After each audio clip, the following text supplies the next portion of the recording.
They can't stop looking until he's found. We watched in disbelief, an entire family devastated. All I could think of was just hold on to my baby. Now the lone survivors speak out.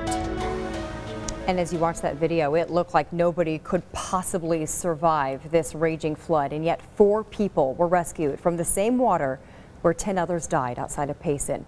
For the very first time, ABC 15's Jason Valentine shares their story. Some things are so precious. Even Mother Nature's fury can't rip them away. We were going under and like getting washed away by the water. All I could think of was just hold on to my baby. Cesar Garcia and his 1-year-old daughter Marina are here to tell their story because Garcia simply refused to let go when a wall of water came to kill the family.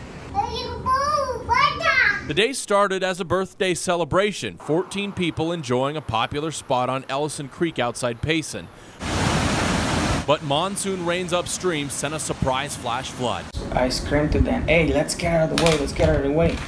But he was coming too fast. Swept away by the brown slurry of mud and trees, Garcia tried to grab his nephew by the shirt, but he slipped under forever.